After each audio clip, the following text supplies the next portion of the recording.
speaking of football, Josh Allen, quarterback of the Buffalo Bills, decided to not take as much money as he could have because he wanted to spread the money around on the team. And they asked him about that. And he said, I mean, if we're going to be honest, what's another $5 million to me? And I've never felt more broke in my life, Nate.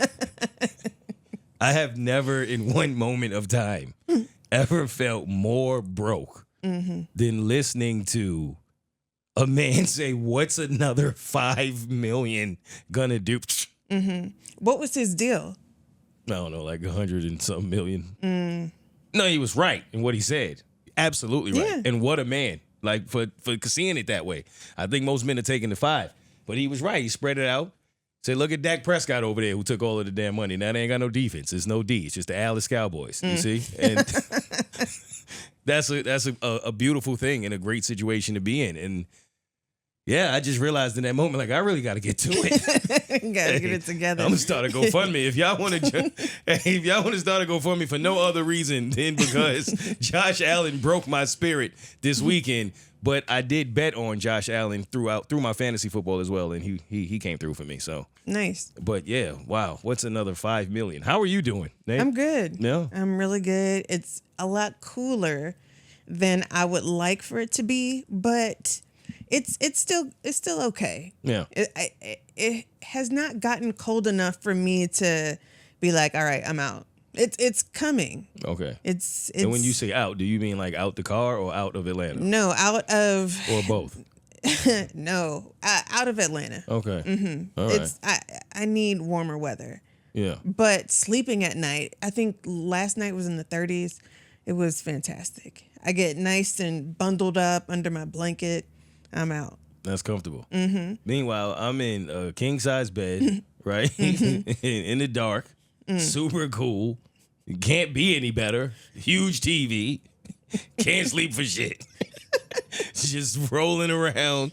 Can't sleep. I don't know what it is. You can put me in any environment. I cannot sleep. Okay. I'm over it. I don't know. Anybody out there just can't sleep? Like, I don't. People are like, well, what's going on? I don't know. I close my eyes and nothing happens. Maybe you should try to sleep in cold weather. I do. I have AC. No, outside. You should do it. It's different. If I can't sleep in the comfort of my bedroom, you think I'm gonna do better in the car? You know what and you I'm should do? 6'4", Nate. This is what you should do. Feet out the window. Have you ever heard of those darkness retreats? Yes. And you go into the cave and you're in there for like 3 days, Yes. just in the dark. Right. I think you should do that. Yeah, I don't think I should. I think that Why would I do that? Because I feel like you're going to be able to sleep. With bats, Nate? No, I'm not. That's not going to help. You're not in a cave with bats. Most people get, hey, bro, try white noise. No, like you want me to go in a cave and with Batman in them. No, it's a retreat. Is it? So it's like a little Airbnb, but it's not. It's a retreat. So these people they dug into caves and then made them like a little dorm, a house. It's got a bed, a fireplace, a bathroom, like the whole thing. And you go down there and you're just like in the dark. Are you kidding me? you I thought Are you kidding me? You know what you're describing? You're describing hell, Nate. What are you talking about? And like, hey, you want to come down to a retreat? We're gonna dig cages. There's gonna be fire down there. It's dark. No, Nate. Absolutely not. Oh, you can't sleep? How about a trip to hell? Maybe.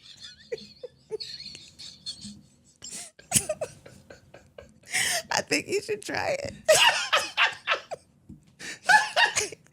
2 minutes in. He's trying to take me to hell. Welcome to In a Moment. All right, mic check. Yeah, hey, look, check. I'm in the moment. They try to hold me down, I just re-up and then I just reload it. Yeah, hey, look, just stay in the moment. If they try to hold you down, you just re-up and then you just reload it. Hey, what are you talking about? I'm gonna send you the video. Oh. I'm telling you, you should just look at it. I think you will get some good sleep. Oh man, the closet. You want me to go to the closet? And what you didn't do. I did. Okay, you know what? It's we're not going to talk about it. A darkness retreat. I'm trying to get this darkness out of me. Okay, that's why you should go. But I need a lightness retreat. I'm gonna send you the link. All right. Let me check it out. You gonna send me the link? Mm-hmm. Who's gonna be on it? You'll see. In the name of Jesus, welcome to In the Moment, because I don't know what Nate got going on over there. Listen, this is not the first time Nate has set me up. Nate, so y'all, wait, Nate came over while I was getting my hair cut. So I'm kicking it with my barber. Now, for those of you who are familiar, you know exactly who I'm talking about when I say that there was a relationship that I'd been talking about possibly amending and sitting down with someone who used to work on the show with me. And if you were around the Bert Show earlier years when I was there, this gentleman and I had a relationship. And it got to the point where we had a podcast. And then at some point, he was no longer at the show, and our relationship soured completely, mostly over something or some things that he did that I felt was disrespectful. And we never got a chance to speak about it, and I won't go too much into the story because I have an entire chapter about it on Patreon. So if you've heard it, again, you know who this gentleman is. Now, while I'm not certain we could patch up the relationship, I am certain we could have a great conversation and find closure in something that maybe I need or could use some closure about. Mm-hmm. And I'd gone back and forth with Nate about if I should make this interview or this sit down happen. Nate said, yeah, you should do it. I wasn't sure. Then I thought it over and was like, I'm going to do it. Why not? The way God has put it together, it makes sense. It's a full circle moment. All of this time has passed. And I'm sure he has some questions or some things that maybe he wants to get off of his chest, just like I do. And there's my barber, who happens to be his brother. So it's not like I have to go far to find him. I'm damn sure going to get my hair cut every opportunity that I can. Can't even run from it. Mm-hmm. I said, all right, I'm getting my cut this week. I told Nate, I'm going to bring it up. I'm going to ask him. Nate comes over. She's kicking it. Now her and my barber are kicking it. Which Nate realized in real time that my social battery died. And she picked up the slack for me. And then they hit it off, and it was amazing because I got to practically take a nap. But the fact that somebody actually noticed the moment, because it happens all the time when my social battery just gone.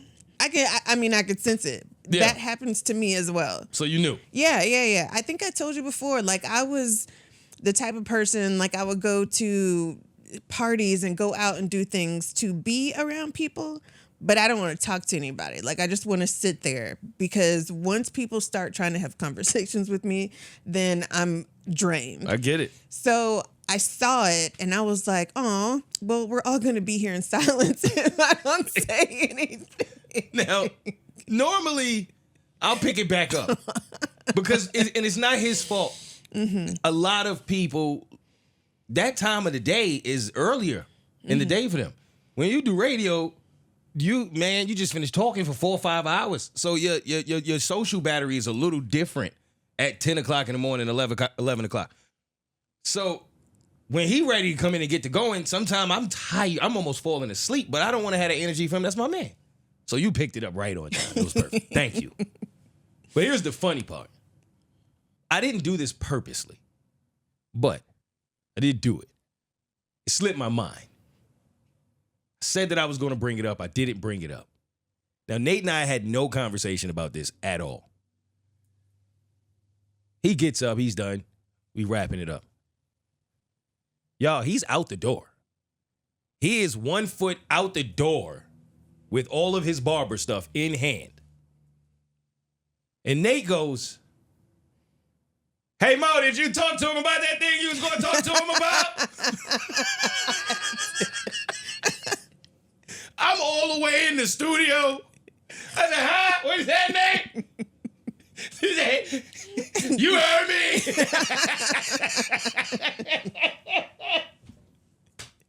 I said, okay. He was in the car. I was waiting the entire time. I was like, he's not gonna bring it up. You know how you wait. You at least you tell yourself you're waiting for the right moment, and it's never the right time. So I was waiting, and then at some point I was like, I'll do it next time. And I do that. Sometimes I was being soft. Like that's all it was. I didn't want it to, it was gonna get uncomfortable. I didn't want to deal with the discomfort. So I come back out thinking, well, he probably left. He said he had the door waiting for me. What do you want to talk to me about? I said, shit. So at that point, I got to dive in. I said, yo, man, I was just talking to her about me and your brother having a conversation. And he said something like, yeah, man, you know, I think he closed the door. I said, I ain't about to talk about it. And I ain't going to say what he said because I don't like to do that. But it's open for, for dialogue. Thanks to Nate. So then we kind of touched on this. We hadn't really spoke about it until this moment. But I told Nate, like, yeah, we'll talk about that, whatever. But I said I am going to do it. Nate said, how's next week? I did. Hey, listen, man. I can't even hate. You are good at what you are good at. And you got me dead to rights. I have no excuses. It's up. Yeah, we're doing it. It's happening. And we'll see how it goes. Okay. The time will be had. Mm-hmm. Wow. Mm-hmm. That's going to be a moment. Mm-hmm. That is going to be a moment. And I don't know how that's going to go down. Well, I know I will be front and center. So we'll see. Patreonizers, hopefully you will be too. My weekend to Colorado, we didn't really talk much about it because we were doing the Halloween story. Mm-hmm. It was a lot happening. Tell me weekend. all about it. Oh, my gosh. So I land, and what happened was the Cowboys were playing. I want to see 2 games a year, sometime 3 if we're playing well. That's always on my bucket list. Going to Cowboys games is like one of my favorite things to do since I was a kid. And I haven't been able to afford to go for many and many years of my life, so now that I can, I like to go. I saw that we played the Broncos. I'm like, my mom live in Denver. That's an easy one. That's a 2 for 1. Mm-hmm. I'm going to pull up. Now, I couldn't walk for the longest, so I couldn't make those plans. But once I could at least limp there. I'm out. Mm-hmm. My mom surprises me all the time. That's her thing. She loves to surprise. I've never liked surprises. She always gets me. I get over it. Whatever, right? So I said, I'm going to get her. And I found out what time she was coming in. Good folks at Delta helped me work out a plan for me to be there right at the gate when she landed. And I was. And I'm watching the people come off. And the funny thing is, life is funny. I remembered in the moment that I handed the gentleman my phone. He opened the door. I told him who I was and what I was doing. He's like, oh, absolutely, man. And he goes to hold my phone. And it just hit me. The last time I tried to record something, it stopped automatically because I didn't have enough space on my phone. And I did a little mini clear out. But I didn't really go crazy. Mm-hmm. I don't know how much space is on that phone. And I don't know where she's sitting. Now, I didn't buy my mama's tickets before y'all come down on me. So if my mom's is coming from like 27E, we're not going to make it. We're definitely not going to make it. So I'm panicking. I'm praying my mama at least in comfort. People coming out, they coming out. And for some reason, I get nervous. I never get nervous. I'm nervous, right? I'm like, oh, it's like, I don't know why. I'm all giddy. And then I see her. I said, excuse me. And she go, oh, my God. Yo. Excuse me. Oh, my God.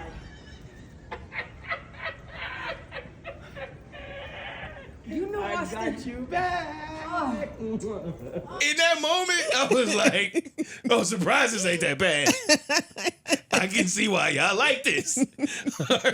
When you see her react, like the moment that someone is processing it and trying to piece together what's happening in their life, that can't be my son. That's not possible. That's my son. What, like, that whole moment was everything.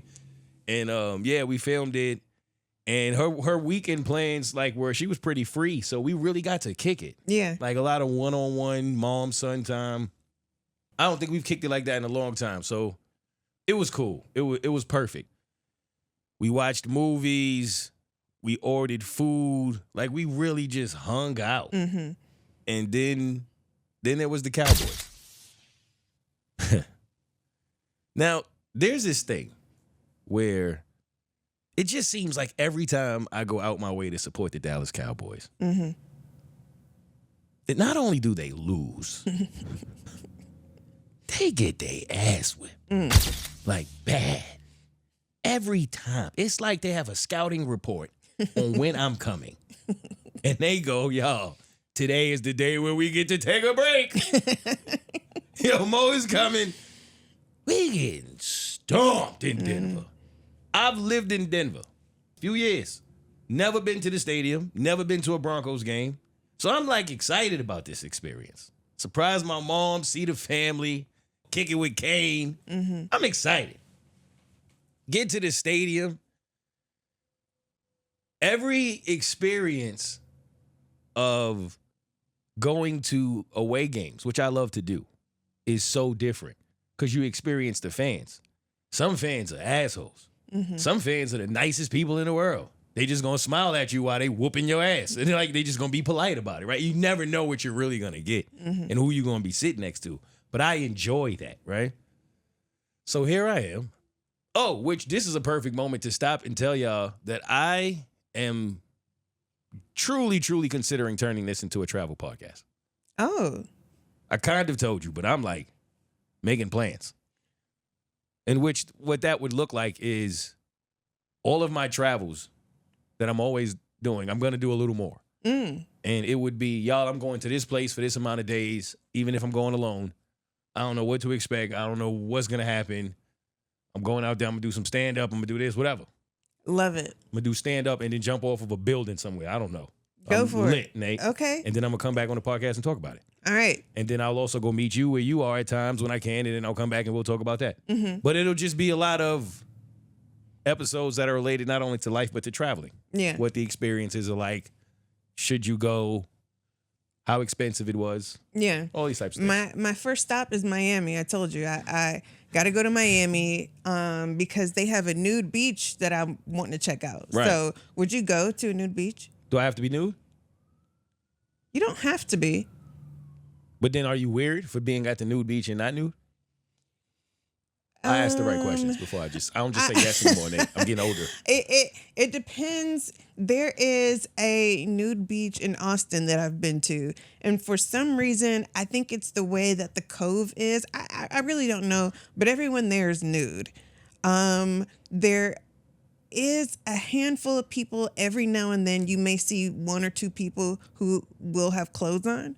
But I always thought it was weird. So the answer is yes. But Nate, you said, you did all of that. You could have just said yes, Mo. Yes, you're a weirdo. No. I always thought it was weird. But if I do it, I don't feel like it's weird. If you do it, like if I wanna go to, well, actually, I did go to a nude beach and didn't know that it was a nude beach in San Francisco. To me before. And yeah, like I love going to nude beaches, so I don't have a problem taking off my clothes. But in that moment, I didn't want to. Like I was like, yeah, I don't feel like being nude right now, so I didn't, and I didn't feel weird. So I'm just trying to give you both sides of it.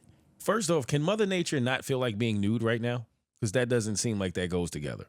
Like you're Mother Nature. Yeah, but I didn't want to. can't- Like I would. Like you I, can't I didn't not- expect. I just You stumbled. are nude. Like that's what. I just stumbled across this. I wanted to go see the what is that? The Golden Gate Bridge. So I went to a beach to go see it, and I didn't know that beach was a nude beach. So you can just lay there in the sun and look at the bridge, and I didn't know. So I was not in the mind frame to do that. Normally, you going to look for the Golden Gate Bridge and then stumbling across a nude beach would be one of those wow moments. Here we go again. Look at her life. It's so lit.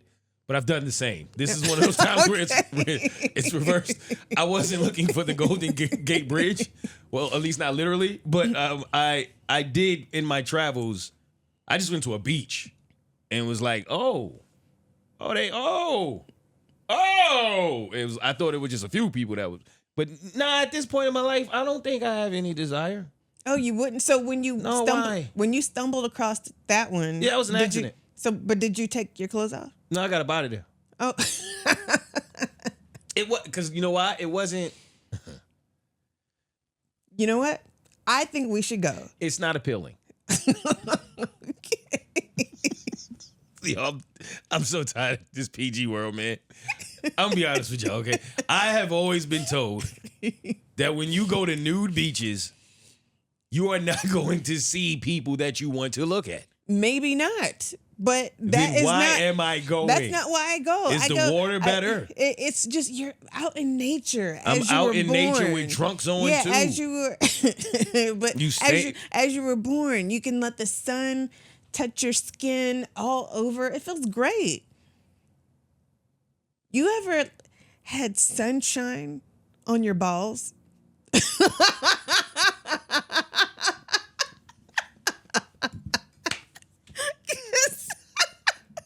It's a different feeling. It's a very.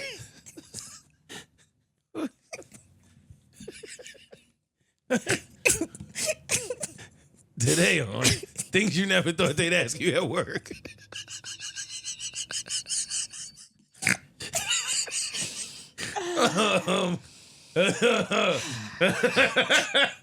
I need some water, man. Oh my I think God. that should be your first stop. I think you should go and get sunshine on your balls. Well, this is the thing, Nate. You can do that in the comfort of your own space. You do that in the backyard when you're on vacation. Okay, By yeah, yourself yeah, with your yeah, partner. You can do that. You can do Run that. around ass naked. But Yeah. at the beach Yeah. with Susie and them? No, that's crazy. Okay. So it's other people around. Gotcha. Who you go to a new beach with? I always wondered that. Like you go with your friends, your coworkers, I've always gone your high alone. school volleyball I've- team. Like who I've, you go with? I've gone alone, and then I've gone with someone that I was seeing, and then I think that was it. But one time I did meet a chick. It wasn't really a date. It was our first time meeting. We met off some app. And we went to a spa that was a nude spa. So when we met naked at the first time. Like, Yo, your life is lit. Yo, your life is lit. You just go. Yo, you called up on a first date. Y'all was both naked. Like, yo, it was an episode of Naked and Afraid within 10 minutes. that's what I thought about. Yeah. Naked and Afraid. I would do that. I would do I that. bet. I feel like you would win that. Yeah. That's easy for I you. think so. It was one time I was naked and afraid. I didn't think this is where we were going. I'll get back to Denver in a second. Just in a spliffy. Just give me a second, guys. This is what Part with Nate is. Dude, I was trying to tell y'all about my wholesome trip to Denver to surprise my mom. And now I'm telling y'all why I've been naked and afraid and if I've ever shined my balls. Hi, Grandma. Hey, Grandma. Hello. I'm gonna tell security to stop letting you in. This is enough. I have a naked and afraid story though. Grandma, you can stay for this one. It's not that bad. So, I am at the point of my life where comedy is starting to do a little bit for me. This is like right before the Bert Show. Right as things were really bad but starting to turn around. And I wanted to do something nice for myself to say that I was proud of myself, right? I read that somewhere. Do something for yourself, man. Be proud of you. I was like, yeah, I'm proud of you, Mo. Like, you're killing it, right? So at this time, I had a fake manager, right? And this was my first fake manager. I've had 2 fake managers in my career. Okay. The first one was this person. The second one was when I was managing myself and telling people that I wasn't me.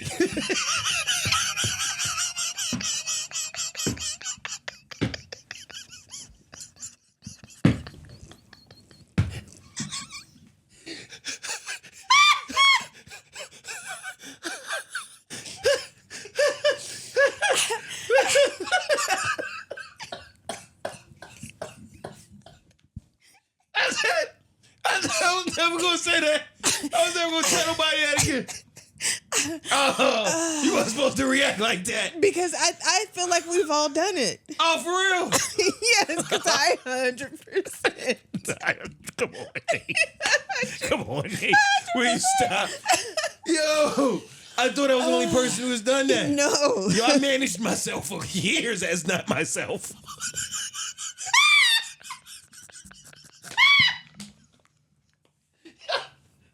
And I was good at it. I was fire. I was getting shit done for me as not me. I swear to you. Yo, I would run into a problem though when they wanted to call. Because at that point, Yes, that's when you gotta be like, you know what I mean? Like, okay, you call me? No. it's like, no, I think we've talked enough. I'll just let you go ahead. I got all the answers, buddy. Don't worry about it. Straight email, my guy. So, oh my God.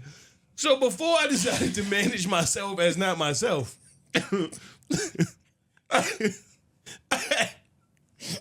had this dude trying to manage me, right? And he's like, yo, I'm setting you up on gig. Yo, you guys start. Yo, I'm sorry, y'all. I'm trying to part through it. Oh, I'm trying to part through it. Oh my God, that was fun. Okay, no. So wait. Let me get myself together. Let me get some more. Let me gather myself. I am so happy to hear you say you've done that, though. I thought I was psycho for that for a very long time.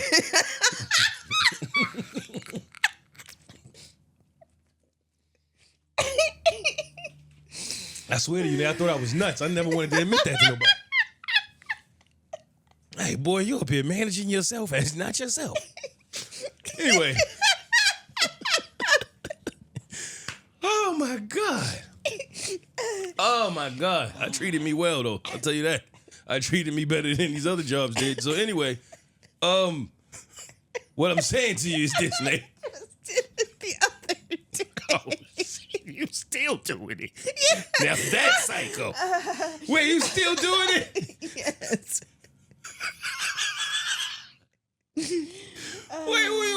Wait, can you say? Oh, goodness gracious. Who are you when you're managing yourself? Jessica. That's why. I'm a white name too. That's why.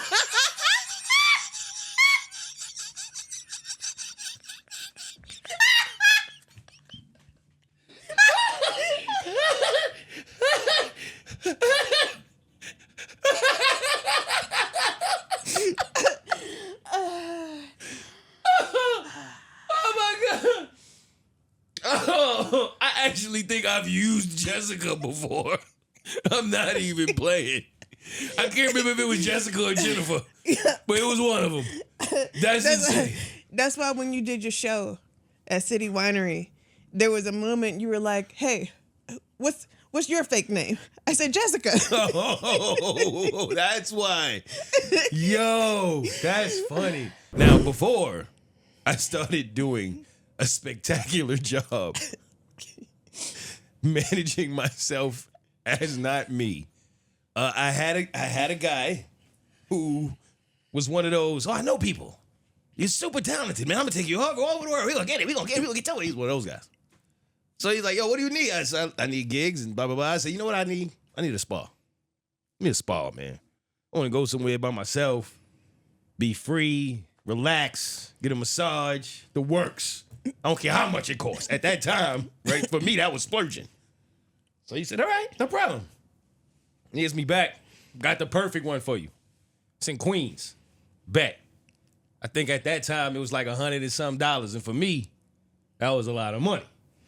I said, put it on the card. I pull up, Nate, and he tell me to go around. I was trying to get to the big pool. Mm-hmm. I didn't know why you had to go this way. You couldn't go that way. There was certain ways you could go. So he's like, if you go around here, you'd be cool. It's the men's way. I said, okay, cool. I'm going to the men's room. And then I see that they have like individual pools. And then they got the big pool outside. I ain't think nothing of it.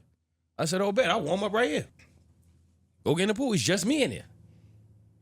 I'm chilling. I open my eyes. It's a nude spa. Everybody naked. Asian family walked in. Whole family, Nate. Father, 2 sons, grandpa. They butt ass naked as a family. And they climbed in the jacuzzi with me. They in the jacuzzi with me. I got trunks on. So now I look up. Mm-hmm. The sign say no trunks. So now I want to get out because I'm uncomfortable. It's like 5, 6, butt naked men in this jacuzzi with me. And it's not a lot of space. It's not a big jacuzzi, Nate. You know what I'm saying? Mm-hmm. Little kid is getting closer to me. Hey, don't say, no, this is not that. This is not that. So I'm like, do I get out first? What do I do? So I go to get out. I have to get out. They just gonna see the trunks. Forget it. As soon as I go like this, they all locked in on me at the same moment. They went. They was all looking. They like, we want to know if it's true. I represented every black man on planet Earth in that moment. Mm-hmm. And when they saw them trunks, it was a disappointed family in that jacuzzi. Do you hear me? Now, I don't know why that story made me so uncomfortable, but it did because I personally see, we were talking about this earlier. I'm growing, y'all. I am becoming a person who will judge out of comedy, but not in real life. If you do something that I just feel like I can't do, that does not mean that something is wrong with you. Mm-hmm. It's just not for me. That's where I'm at with my life. I can't be in the jacuzzi ass naked with my daddy and my sons, Nate. Okay. That's just not for me, okay? I just want to establish that. Like when we going out as a family and somebody go, hey, let's go to the nude spa, Dad. There's a conversation to be had at that moment with Junior. Mm-hmm. That's all. I hear you. Okay. I understand. But families do this together. And it's just a thing. It's a thing to just like spend quality time. So I get both sides. You do. Yep, surprising. I've gone alone and I've gone with friends. Actually, I did take my daughter to one as well. Yep. Mm-hmm. Mm-hmm. And her and her best friend at the time. We were all there. So different for women. Yeah, a little different. I guess you're it's right. A little different. Yeah, I guess so. But, I mean, maybe it shouldn't be. Well, you know, I've seen groups come. Like I've seen it before. So I don't know. It just is. I get both sides. That's all. Well, for me to sit here and say, yo, I never heard of the guys' nude spa night out. That sounds nuts to me. Like, who am I, right? Because I didn't know that there was a please yourself circle with, amongst men who are friends. Yeah. Mm-hmm, mm-hmm. I don't even want to speak like that on my podcast. I think like shining on your balls was enough for the episode. We'll go back to that another episode, but everybody has their thing. Mm-hmm. Now, my thing is surprising my mom. That's my thing. Okay, let's get back to wholesomeness around here. Now, I was fully dressed, and I was at the Cowboys game. And I said all that we just said to say that I want to start documenting all of my travel experiences, and this is one of them. The different reactions to the fans when you go to a game. Now, I took a picture of it. I'll show you later. You know those big coolers that they normally have, the orange ones? They always have it like sporting events and things like that. They have mini ones that with the Denver Broncos logo on them. They're fire. Every time I went to get something to drink, they would give me one. So when I went back to my seat, I go all the way down to where I'm at, and they keep saying, "Where are you getting these from?" These are Bronco fans. They all around me. I'm like, right up there. So they go up there, they can't find it. They say they only giving them to you. So I go back up. They give them to me again. I come back down. At this point, they think I'm lying. I'm like, I promise y'all, I'm just going right here to my man. I think he's doing it to violate me. He sees the Cowboys gear, and he's just giving me the Denver joint. Now, I have an excuse. I was a little drunk. I don't know what the excuse was. It took 3 rounds for us to figure out they was giving them to me because I was ordering doubles. They only give them to you on a double. They were ordering singles. So that's why we thought the whole time it was because of my Cowboys gear. Speaking of gear, here's where the story gets funny. So I'm a Cowboys fan, obviously. Die hard, Nate. Would never root against my own team. I mean, I'm traveling with my squad to see them. Now, I can be a little over the top. And I appreciated the fact that on this trip, I had some points. So I was able to fly on my points. I stayed with my mom, right? I ain't paying no money. I ain't come out of pocket yet. So when we go to the game, I got to come out of pocket, obviously, for the car service and the ticket. So I took the total of the ticket, of what everything costs, and I bet on the game. I took the over. So they had to score as a team, collectively, as 2 teams, over a certain amount of points, 53, whatever points, whatever it was. Okay. At some point, I had a few of those doubles. When the game very first started, reminiscent of when I went to see the Cowboys play the Eagles last year, the very first play, interception Cowboys, I went crazy in there. Every Broncos fan heard me. I was the only one cheering that loud. That was the last moment I had to cheer the entire game. They continued to beat the living shit out of us. That was one curse. I'm sorry, Grandma, no more, right? So now I'm doubling up. I came all the way out here to watch this. They touchdown. Touchdown, Broncos. Nicest fans in the world. Nicest fans. It's almost like they're too nice. They're just, you okay? Okay. They clapping, they smiling. You know what I mean? Like, nicest. They're not, at some point, not even looking at me. Like, I'm not even there, right? All right. I'm going to double up. I come back, sit in the seat. I realize we going into the 4th quarter. Game already over. Cowboys are lost. We down about 20-something at this point. We're not coming back. But we still need points for me to win this bet, Nate. If the Cowboys ain't going to do it, if Dak Prescott ain't going to pay this rent, and next Bronco, I'm sitting there, and I forgot for a split second because I was doubled up. I forgot where I was. I'm sitting in Bronco Stadium as a drunk man in Cowboys gear by myself. And in that moment, I'm looking at the numbers to try to remember what I bet. And I realized I still needed like 4 more points. Cowboys wasn't even trying to score. We had the backups in at this point. After I looked up, I saw Bo Nix from the Broncos score a touchdown. I said, ah! And no, I swear to you, the whole section looked at me like, what the And it obviously, like, to them, he's full Cowboys gear. He's like, he's screaming over a touchdown. To me, it made perfect sense.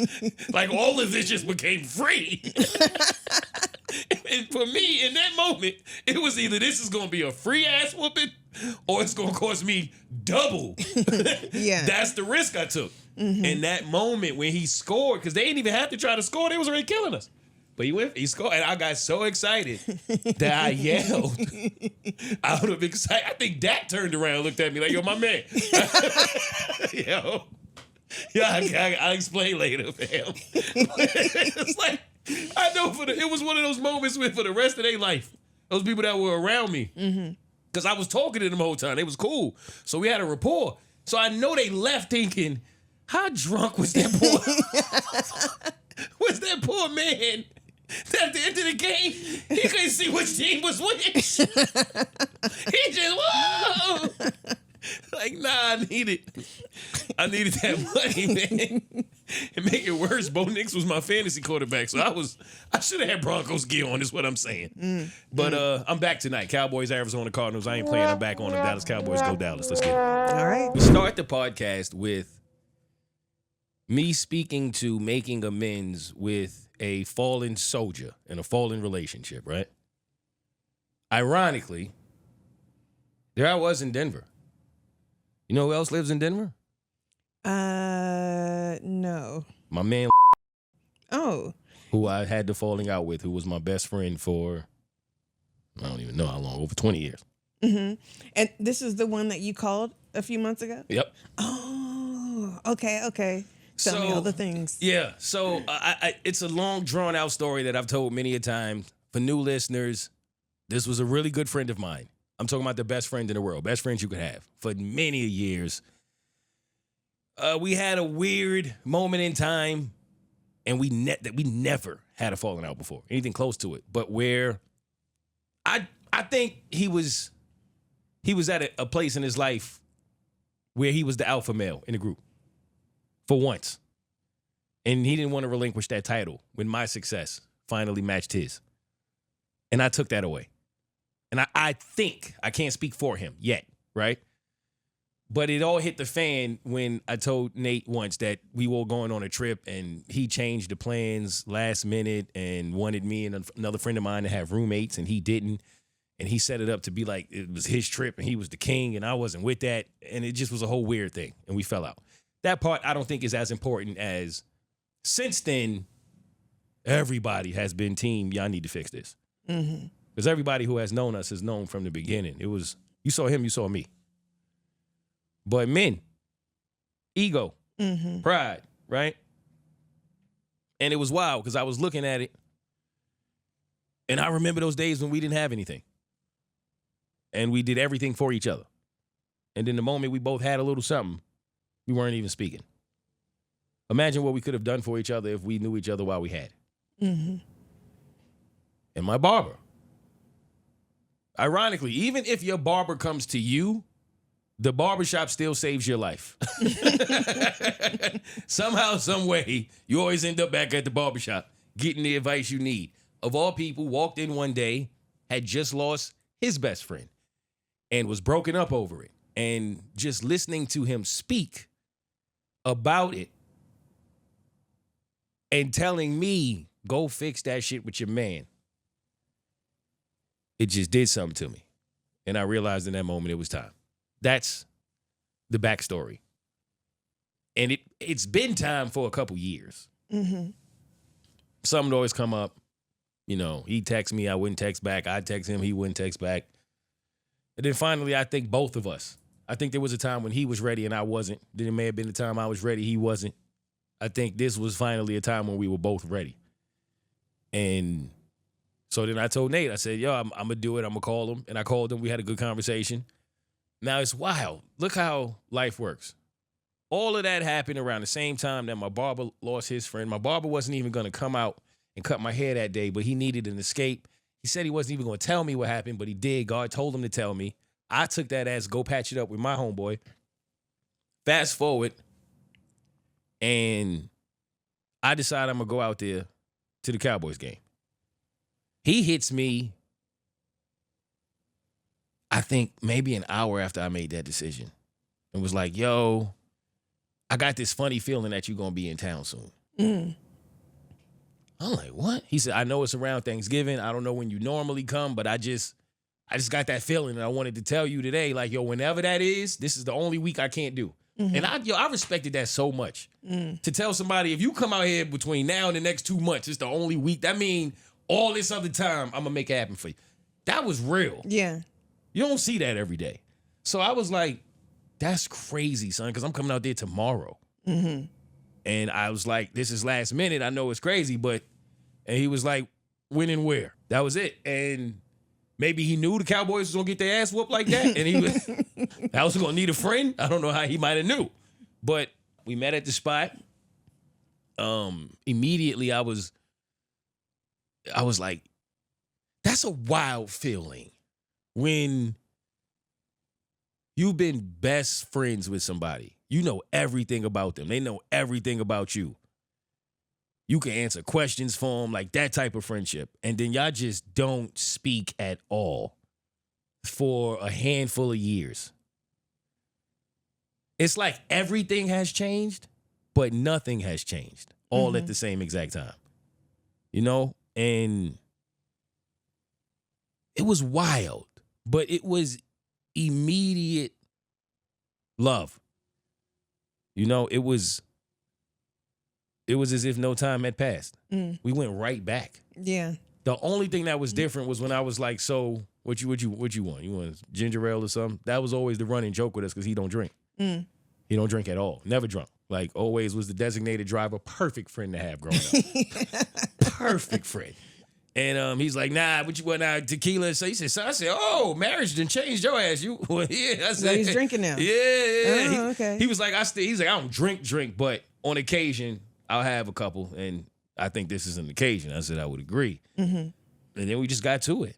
How's the family? How's your family? How's your life? How's your life? What the hell was you thinking when you got on a motorcycle? You know what I mean? What was you thinking when you did it? What's up with all of the internet? Saying with you in the show. What happened? It was just all of that. It was, and I thought like, are we gonna have the moment where we talk about what happened? But I don't know if he was thinking about it. But to me, it just didn't feel right. Yeah. It didn't feel like that was the time. It felt like this is the time to just enjoy the moment. Yeah. Plus, I was drunk. I was doubled up in there. But, yo, it was a great conversation. We caught up in all the ways that we could. It wasn't nearly enough time. We were really going to have to, we need a trip or something. You know what I mean? Where we could really kick it. But I'm really happy to have my friend back. Nice. Yeah. I'm happy for you. So wait, you said you were doubled up. You've been drinking. Right. So how is that for you? Because, you know, I've been trying to get you to stop drinking. So what was your first time like drinking again after? How long it's been? 3 weeks, 4 weeks? It was almost a month. Okay. I stopped drinking because of gout. And I knew I was going to drink when I went out there. It wasn't one of those like, maybe, nah, what's up? You told me. I tell you what, Nate, this is the best way I'll describe the experience of it for you. The book, This Naked Mind. I heard about it when I was on the show. Few people read it. They swore by it. And David, one of the Bert's Big Adventure staff members, it's my guy. Got a lot of love and respect for this guy. And I had mentioned on air that I was thinking about reading it. And the book is supposed to change your mentality to the point where it completely changes your relationship with alcohol, if you so choose. I'd said I want to read it, but I want to wait until I'm ready. Because what am I really doing? I'm wasting my time if I'm not going to be open to receiving the information. And I saw him one day, and he gave me the book. Whenever you're ready. Just whenever you're ready. Okay. I said, I appreciate that, fam. I said, no doubt. I put it on my dresser. Looked at it. Looked at it for months. Kept looking at it. For some reason, a few weeks ago felt right. So I picked the book up. And it tells you don't have to be an alcoholic to read this book. I'm not drinking every day. I don't feel like I'm struggling with alcohol, but I do want to change my reasoning for wanting to drink alcohol. I don't want to have a drink just to be social. That's my thing. Some people's thing is it gets in between their family. They work, their career, or they drink every day. Whatever your thing is, the book tells you you're welcome here. We gonna work on it. And it also tells you whatever your drinking habit is right now, don't change it. Don't come into this book saying, I can't have a drink. Because I made a joke saying, I'm going to take it to the bar. And I was dead ass. Like, but my friends was laughing at me. Like, fam, you can't do that. Why not? Right? I'm gonna take it to the bar. I'm going to have a drink. I'm going to read why I shouldn't be having a drink. And the book tells you to do that. That's the funny thing. It says, no, do that. Because what I'm going to do is talk to you in your unconscious mind in a way to where you feel silly doing it. That's pretty much what the book tells you in its own way. Mm-hmm. And well, I'll be damned. Because when I woke up the next day, I never felt more like I'm never drinking again than that in my life. Really? I was so turned off. Yeah. And that's what I'm afraid of. I feel like when I finally have my drink again, I'm going to feel like I don't want to ever drink again. And I say that I'm afraid just because I love to dance. I love to go out and listen to live music. And the feeling that I get when I'm dancing after having a couple of drinks, I feel so connected to the music in a whole different way. And I don't want to let that go. But any other time, I feel like I don't need to drink. I don't need to go have a cocktail for dinner. I don't need to drink wine I don't need to do that. But to go dancing, I feel like that's something I don't want to let go of. So I'm feeling like that's probably going to happen to me. It's funny you say that because all of what you just said is exactly what the book speaks to, at least to where I've gotten. I haven't gotten that deep, but it does speak to that. Everyone has some fear connected to what happens when they stop drinking, whether it's conscious or unconscious. You may not even know that it's there, but it's there. And you described what your moment was, and mine was similar, but it's more so the social setting. I like, how would I enjoy them? Mm-hmm. Is my thing. How would I look forward to? Most of the things I look forward to doing involve drinking. Mm-hmm. When I really think about it. Mm-hmm. Going to family events, going to the Cowboys games, doing comedy shows. I'm drinking at all these things. So once I don't have the connection to drink, then what? Is it even going to be fun anymore? Well, see, that's the thing. I'm 9 months, almost 10. Wait, what's today? I'm 10 months in. Oh, today's my 10-month anniversary. Congratulations. Today, yeah, is November 3rd. That's lit. My last drink was January 3rd. That's fine. Let's take a shot. See, that's not fair because I was just telling him. I'm was just telling him when I got here today that it's been so hard. These last few months is so hard because I really don't have to wait until a year. Like, I started doing this to help a friend and found out that she continued to drink the entire time. And now I'm like, I really don't have to wait until a year. So when you said you want to take a shot for like a split moment, I was like, fuck it.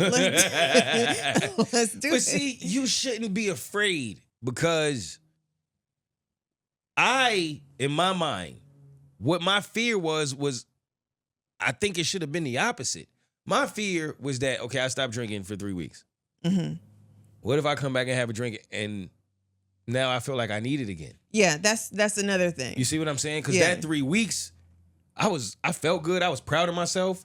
But the only thing that really stopped me, I always say I'm going to go a month without drinking and never do it. Mm. And had to be real with myself about the fact that the one time I did it is because I was in excruciating pain. Mm-hmm. That's what it took. Damn, is that what God is telling me? Is that the message? That's why I knew it was time to pick this book up. Mm-hmm. And when I went back to have the drink, and it was the opposite reaction, I woke up with like, yo, I've never felt that way. No desire. The games were coming on. Normally I would go grab a beer. For what? I miss beer. Me? I do too. I felt weird watching football without a beer, but then I thought of how I felt when I woke up the next day. Mm-hmm. I thought of trying to get my body back where I wanted to be. I thought of what I'm doing to my body as I get older. And just literally what alcohol does physically, like how all of that. And when I woke up the next, I just had no desire, Nate. I was like, yo, I'm done with this shit. But what were you going to say? Yeah, I've thought about that as well. But it was, how it felt weird for you to watch the game without beer. Oh, beer, right. But, yeah, for me, I have gone out, I've gone to clubs, I've gone dancing, seeing like DJs that I listen to, and I just can't get into it the same way.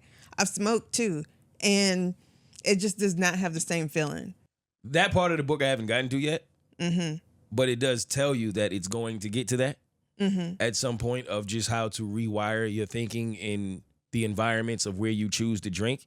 I've heard people say that it's going to get at every single one of them. Like every reason you have ever given yourself to believe that you need a drink, the book is going to tell you why you don't. So when I get there, I'll let you know what I think. But yeah, I mean, I have never felt more confident in feeling like I can have the same time doing the same things without drinking as I do now.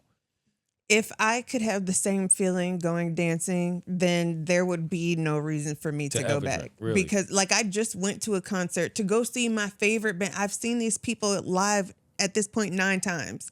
Like I drove all the way to Denver. The first time I went to Denver was to go see them because they were performing for the first time since COVID. So it had been like 2 years, 3 years. And I was like, I got to go see them. So I drove all the way over there. Then I was drinking. I had a great time. But I went to go see them like 2 weeks ago. And I couldn't get into it. And at this point, I've been not drinking for 11 months. I've seen them 3 times since I've not been drinking. And it was terrible. Terrible. I couldn't dance. I just, I did my little, 1-2 step. But no, when I go see them, I am all over the floor. So when you don't drink, you don't see your favorite acts or some of the acts you like the same at all. I see them the same. I can't get into it. Like I can't dance. I can't get into the vibe. I can't feel the music the same way. Oh, that's how some people feel about their relationships. Yeah. Yeah, but I couldn't. I've seen them 3 times and it was the same thing. I've seen other DJs. It's the same thing. I have a good time, but it's not the same. I completely understand. And yeah, when I get to that part, let me know. I'm going to let you know what I think because I'm curious into that myself. Now, speaking of grabbing a 24 pack, it almost happened. You know what? One thing I am kind of proud of myself about, my patience. I've worked on my patience a lot. And not drinking? That's or a part just in of it, general? Okay. but just in general. I've never been good with patience. I have bad patience. Always have. I'm very impatient. And it's something I've wanted to get better at, and I've worked on it. And it's true what they say. When you pray to be stronger at something, God don't just fill your meter up. He put you in situations to where you're going to need whatever it is you want to work at so you can work the muscle and have it. And I found myself in a lot of situations where I have needed patience because I prayed for patience. And there I was after the game.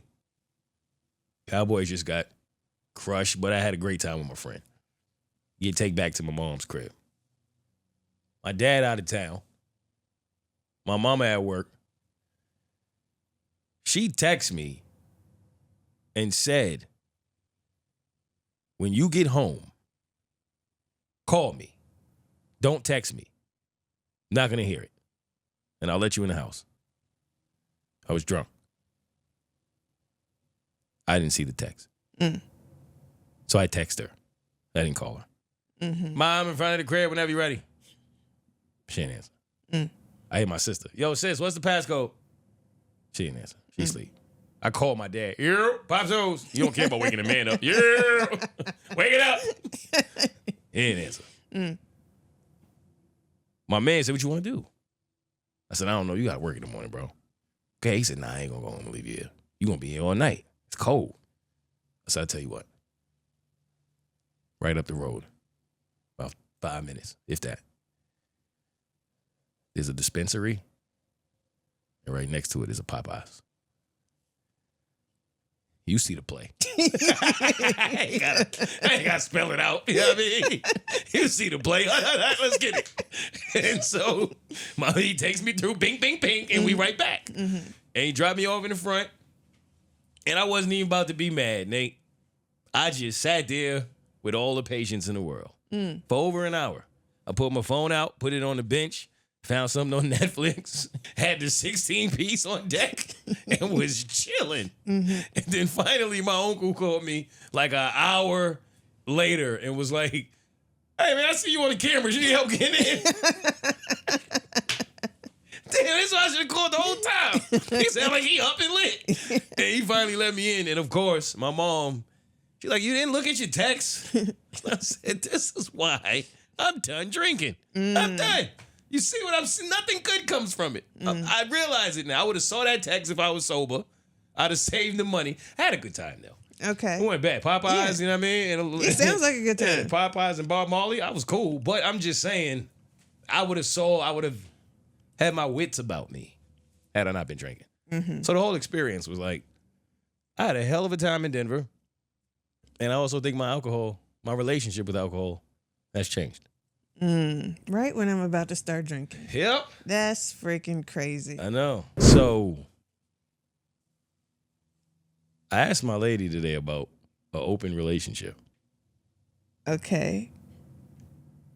And not because I want to see other women, but because... You want her to spend time with other people? Not necessarily, no.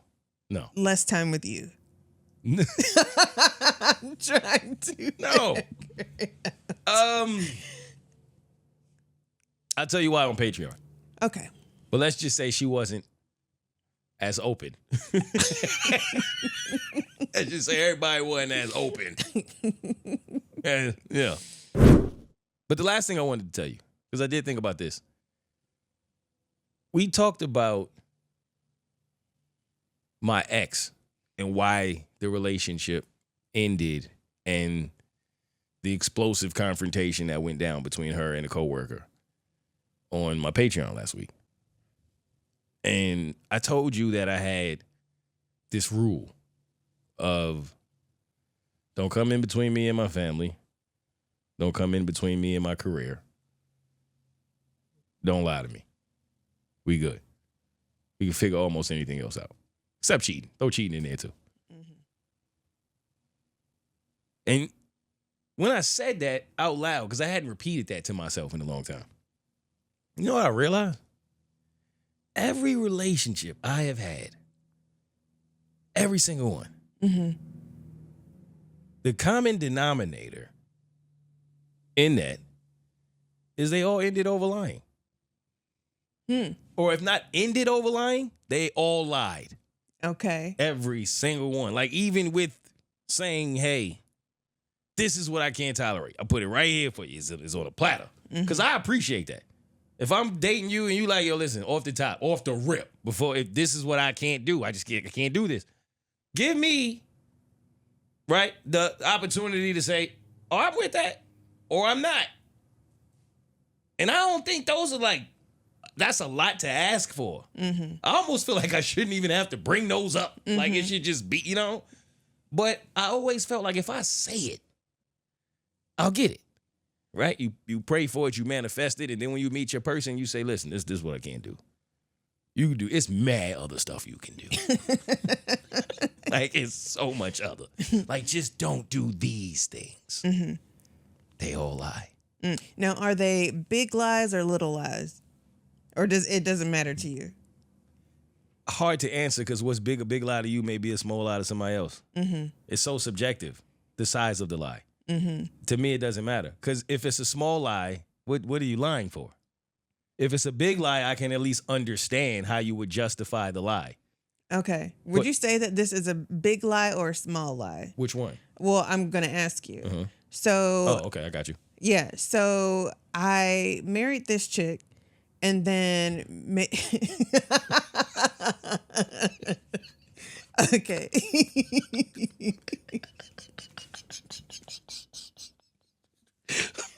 So I was once married before, okay? Okay. Nice to know. Okay. So, and I told you that I don't believe in rebounding. And this was the one time I did it and I ended up marrying her. And I after that I will never rebound again. You went but off anyway. the glass and got that thing.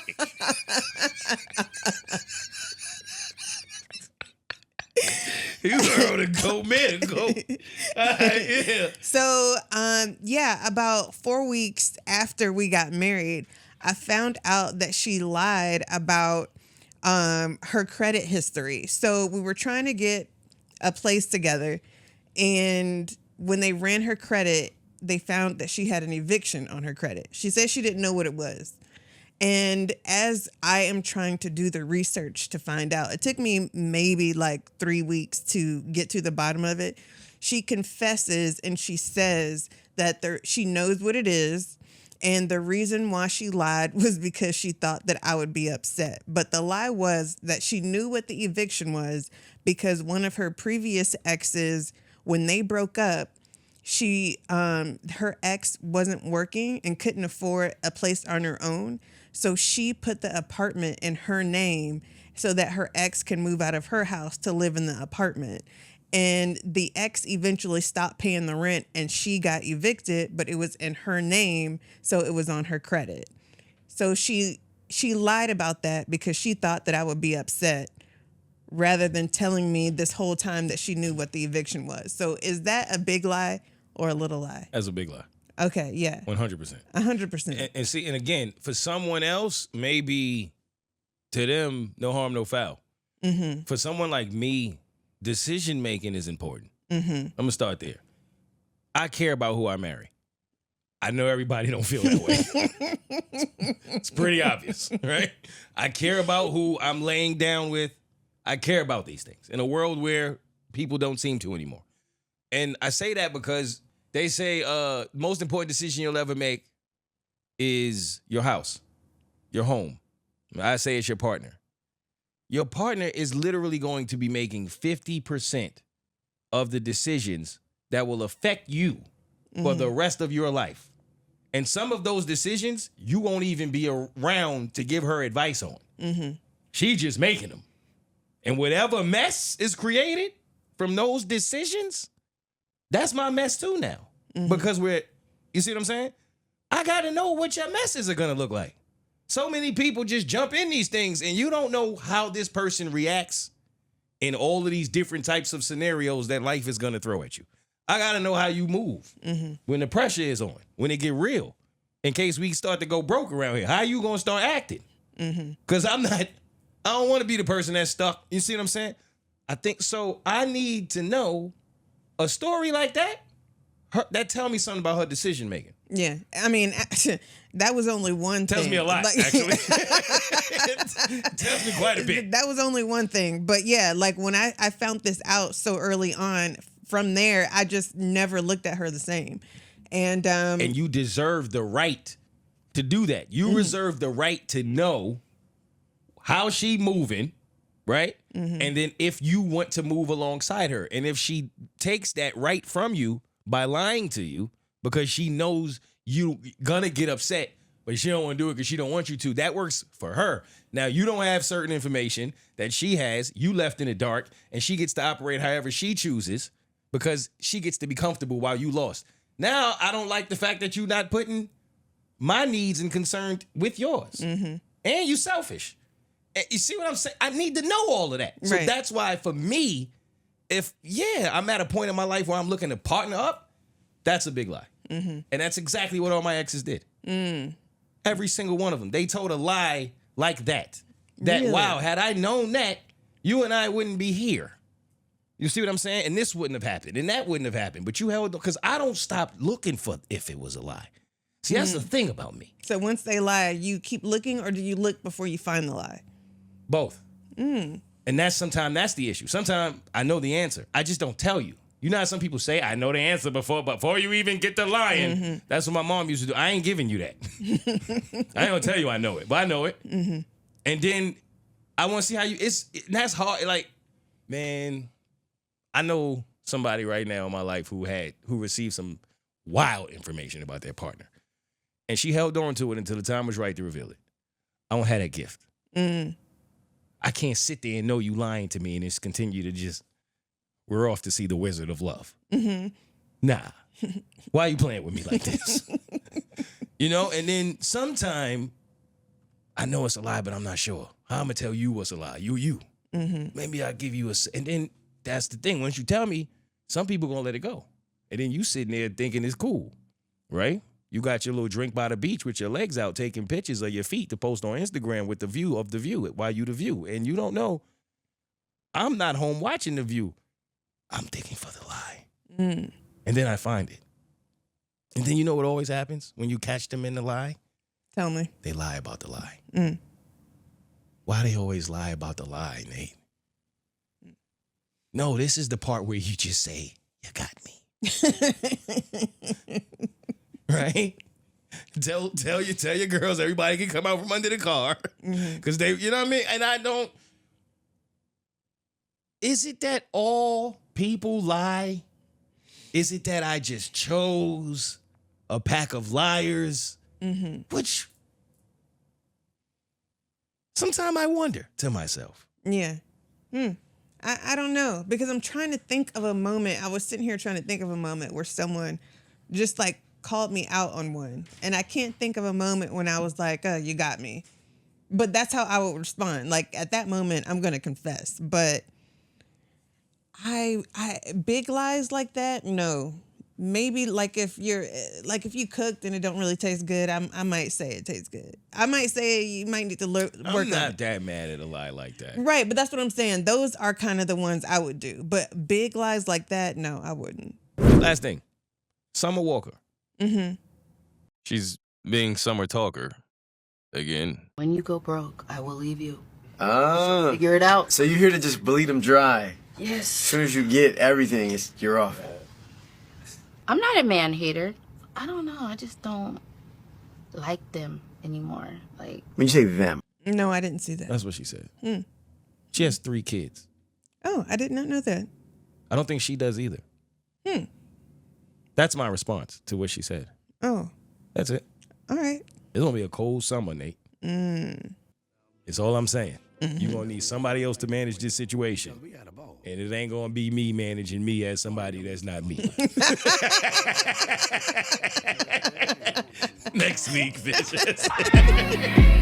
Sharp till they drown me. Never change, had this heart when they found me. Counting